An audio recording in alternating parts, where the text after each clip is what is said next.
Podcast film Cher John. Présentation du film.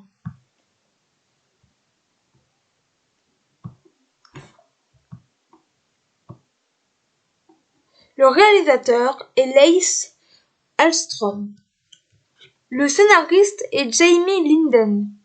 Le titre original est Dear John.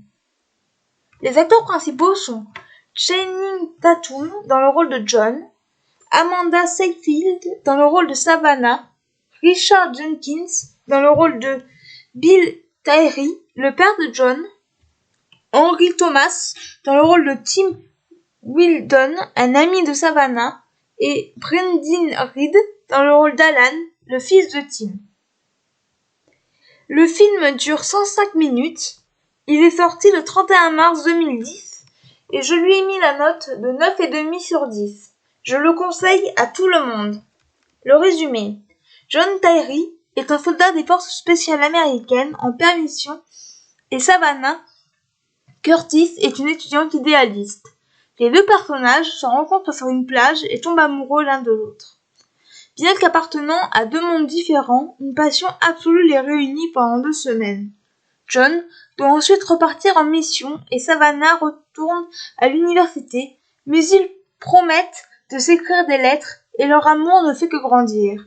Mais chaque jour plus inquiète pour la sécurité de son bien-aimé, Savannah s'interroge. Alors que désir et responsabilité s'opposent toujours plus, le couple lutte pour maintenir ses engagements et quand la mauvaise santé du père de John l'autorise à rentrer, les deux jeunes amoureux se retrouvent face à leurs contradictions et se demandent si leur amour existe toujours. Ce que j'ai pensé de ce film. Ce film est presque un coup de cœur. Le résumé étant assez long, je n'en dirai pas plus. Les acteurs jouent divinement bien. J'ai adoré John, on sent qu'il est perturbé entre ses missions avec les forces spéciales de l'armée américaine et le lien qui l'unit à ses proches. C'est un jeune homme touchant. Savannah est étudiante en fac de psychologie. C'est une étudiante brillante qui aime ce qu'elle fait. Elle apprécie beaucoup Alan, le fils autiste d'un ami à elle. Le père de John, Bill, est un collectionneur de pièces de monnaie. Il vit dans son monde. La relation avec son fils est assez compliquée. Il est atteint d'une maladie qui n'est pas expliquée. Dans ce film, on voit toutes les facettes des relations humaines. Amitié, amour avec un grand A, amour entre un père et un fils.